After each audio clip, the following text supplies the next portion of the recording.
Namaste, Jai Bharat. You must have heard President Trump directly speaking or asking American companies not to employ Indians. Not to employ Indians and give that opportunity to Americans.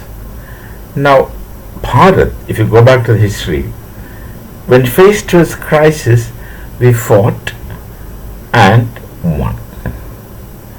When way back Bharat was in need of a supercomputer, someone was concerned and Europe refused to give a supercomputer to Bharat.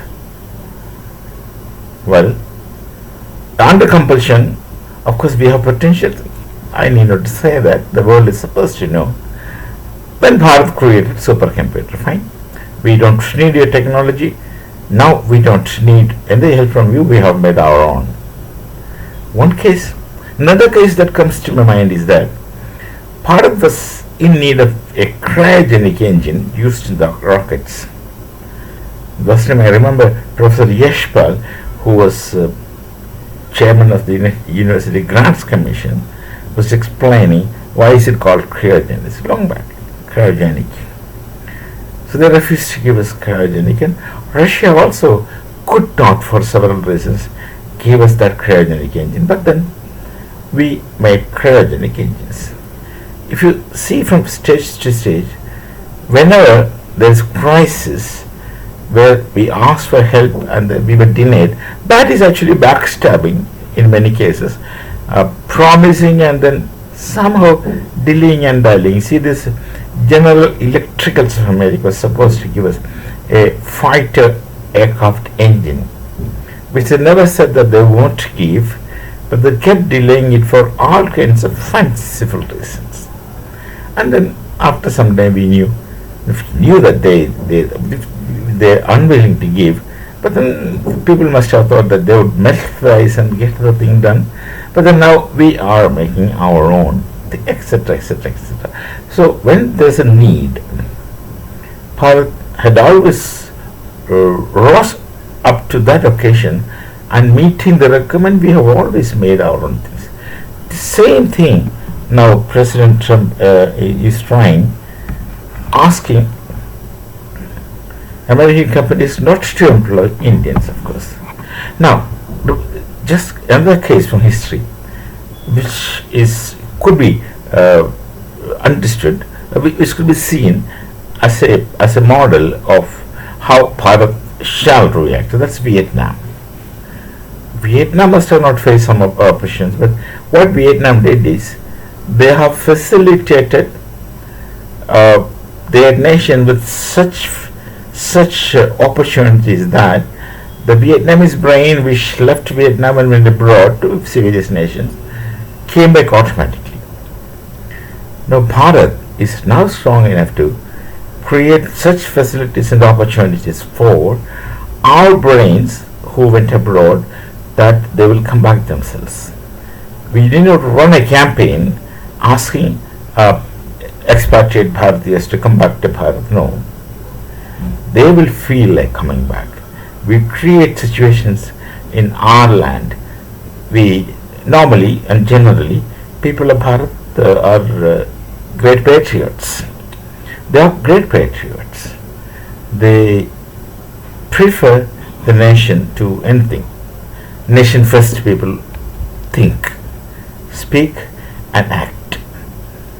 So if a situation is created in Bharat in such manner that these people would feel like coming back automatically, and they'll come back. So our brain drain, which replies at one time, could turn itself into a reverse brain drain. And just see what European Union faces. We stopped 40% of oil and they are in problem. Similar thing Trump shall create. We would facilitate, or we will create an environment in such a manner that our brains would naturally automatically come back, because they love to be back. They love to be in their own country where they are not treated as a foreigner. See, irrespective of the fact whether you're a citizen or not of another country, you still are an outsider mentally by those locals, the so-called nationals. So that remains a fact. Whereas in Bharat, is your own country, this question does not arise, provided you mix with whosoever you are dealing with. There is no the other question, and we don't have the Sartrean other philosophical perspectives in our culture. So there is a possibility of reverse brain drain. Whatever had gone from Bharat will come back, not by force, not by asking them to come back. Asking them, if you ask them to come back, many will come back. But that's not the point. Let them feel that they would come back. Let them feel that they can be useful to the society, to the nation society, and they will find meaningful existence, both economically or otherwise, and or in every aspect, and they will have the feeling of our own. So when such an environment is created, there will be exodus. There will be exodus of the straight brain drain which happened with Bharat. There will be a reverse brain drain from such people, and that time those who are responsible for this brain drain by arrogant expression of don't employ Indians. And remember, he said don't employ Indians means he didn't tell that don't employ foreigners. He said don't employ Indians. Fine. You better employ Pakistanis and you will know how they work. We have work culture, we have work ethics, and we have loyalty to ourselves so that it reflects in our work. See, honesty to oneself is something which is essentially important to a human being in his existence.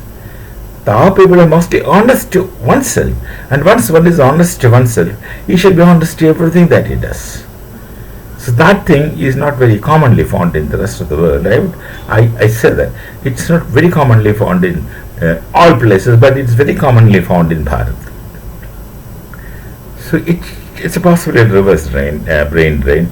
And when I say this reverse brain drain phenomenon, this Vietnam is in front of us. Vietnam is in front of us. If Vietnam can do that, a small nation, why, how seriously and how vastly and how widely Bharat can do it is just a matter of thought. So we shall meet again. Namaste. Jai Bharat. Jai Shri Ram.